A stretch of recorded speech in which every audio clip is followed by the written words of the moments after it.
What if I told you guys there's a game out there that's equal parts Oregon Trail and Final Fantasy Tactics, with a hearty helping of Viking mythology to boot, and most importantly, that it's somehow not as bad as the previous comment made it sound?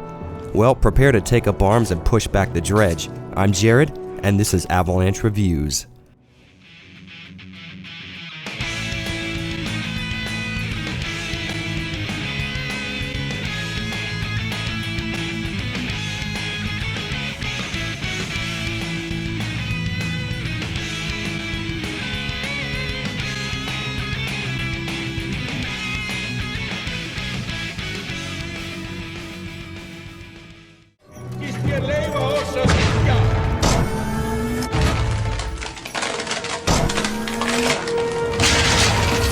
The world of the Banner Saga has settled into an uneasy peace, long after humans and horned giants known as the Varl joined forces to battle the Dredge, a race of stone creatures devoted to the destruction of pretty much everything.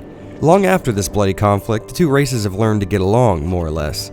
But this peace is short-lived. Recently it seems that the sun has disappeared, leaving an eternal winter in its absence. Several days ago, the sun simply came to a stop in the sky. This problem is magnified when the Dredge, who have remained in the north, have suddenly been spotted near southern villages. Throughout the game, you'll see the story from the perspective of Rook and Hakan, switching between the two at set points, which lets you get a pretty complete feel for the events unfolding around you. Playing as the human Rook puts you in the shoes of a scared man not comfortable with the idea of being a leader. Then switching over to Hakan shows you a strong warrior facing the realization that the Dredge Scourge may very well be too much for him to handle. The story here isn't exactly set in stone. There are many points in the game that allow you to make important decisions that affect the outcome of your playthrough, which isn't really a surprise when I learned that it's developed by ex-members of Bioware. The good news is there's no arbitrary moral system in place here.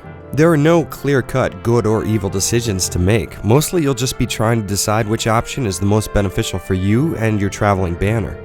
And speaking of your banner, I would be doing the game a huge disservice if I didn't mention how fleshed out and well written all of the major characters are. Every character is giving believable motivation, and I found myself sympathizing with everyone, including the most undesirable characters.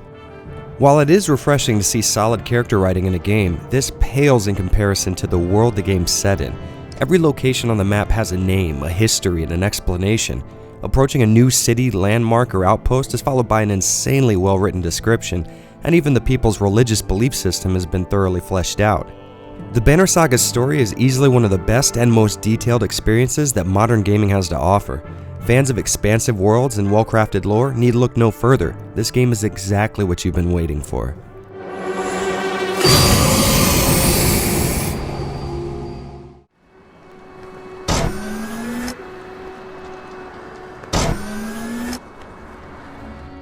Like I mentioned before, the Banner Saga's gameplay sits somewhere between Oregon Trail and Final Fantasy Tactics.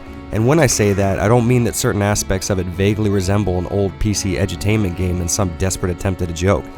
I literally mean half of the game is a set course, wagon-toting, resource-managing walking simulator, and the other half is a deep, time-consuming, class-centric strategy RPG. Those of you stuck scratching your heads right now, don't worry. I was right there with you when I first started the game up.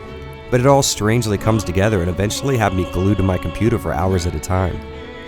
How it all works is just about as complicated as it sounds. Your role is to lead your bannermen to a safe place away from the Dredge, and that path's already been decided, so throw any ideas of moving freely or altering your destination right out of your head. Instead of directly controlling your banner's movement, you focus on managing its resources and making important decisions that range anywhere from settling minor squabbles between members of your banner to deciding that groups of people have to die in order to ensure the safety of the rest. In between these nail-biting choices, you're just watching your group walk from one place to another, which I initially thought would be really boring, but after my first gut-wrenching choices in the game, I came to appreciate the serene calmness of this break in action. While your banner is on the move, there are random occurrences. Sometimes it might be as simple as happening upon a group and deciding whether or not to let them join, and other times it might be an enemy encounter, which plays out as a grid-based strategy RPG. And I have to say the game's creators really knew how to breathe some new life into this genre. For instance, character stats have been simplified in a way, but also deepened.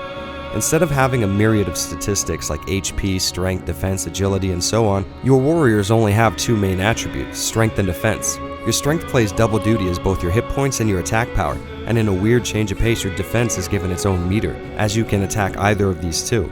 And this is where the combat gets very interesting. Attacking someone's strength can be very beneficial since it'll bring you closer to killing them as well as lowering their attack power, but their defense determines how much damage you can do to their strength.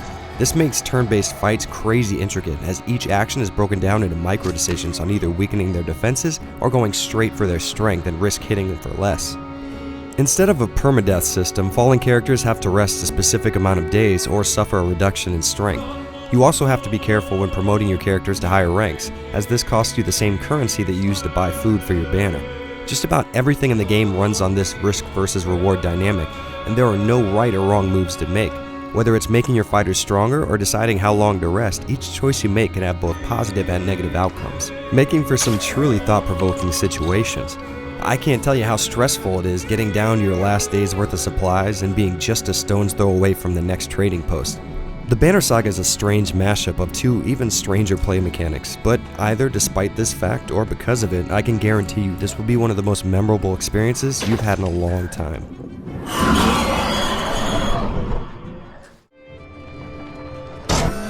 I never expected to see the dredge with my own eyes. What happened in the north? I was planning on coming up with some descriptive and long-winded things to say about the Banner Saga's graphics, but what's the point? I mean, you can see this, right? Every background, character portrait, battle map, and sprite has been meticulously hand-drawn to resemble that early American style of cartoon art that I grew up with. As a matter of fact, the specific artistry on display here reminded me of my favorite animated movie growing up, The Last Unicorn, which made me appreciate it all the more. I'm glad the Banner Saga's creators were able to nail such a visual style. This 1970s American high fantasy look really showed off what an original and genre-bending game the creators were striving for. While conversations take place in a very familiar fashion for visual novel fans, there are little details included to make each scene feel alive and interesting. Some of these tricks are obvious, like the scene panning from one character to another during dialogue, but others are more inconspicuous, like wind blowing, snow, and other weather effects, giving each scene a real ambient mood.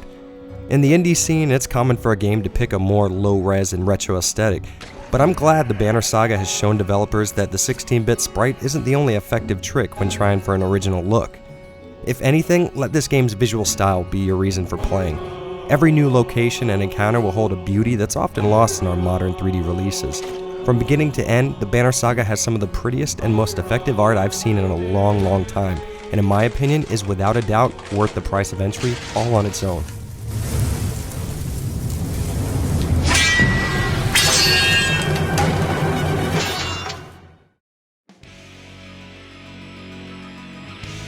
Well, I can honestly say the Banner Saga has been an amazingly memorable ride. But is this weird mashup worthy of your personal Steam library? Let's break down the pros and cons to see. An obvious first choice would be the game's art. Beautiful and hand-drawn, you're not likely to play another game that nails such an amazing look. Like a shot vac with a nitrous boost, this game will suck you in. Every time I sat down to play it, I ended up looking back at the last 4 or 5 hours wondering where the hell the time went. I'm not going to beat around the bush. I absolutely love strategy RPGs, and if you do also, you're going to fall in love with this game's fighting system.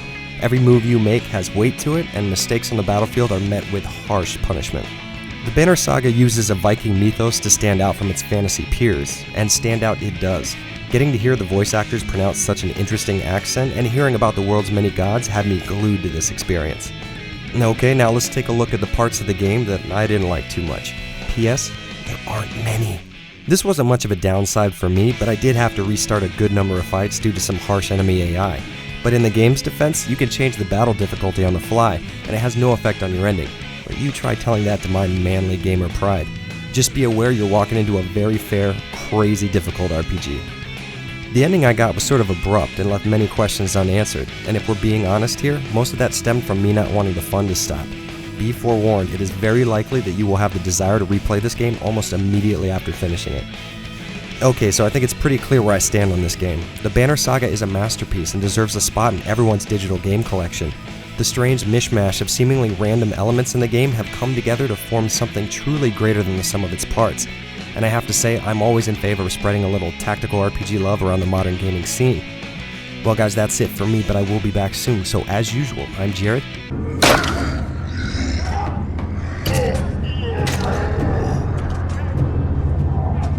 And this has been Avalanche Reviews.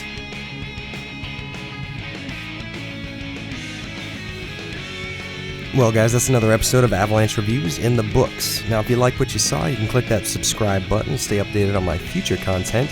And if you wouldn't mind, a little thumbs up would be appreciated. And for you fans of the strategy RPG genre, I have my review of Ring of Red right up here, so feel free to give it a watch. And I think that's about it. I'll see you guys later.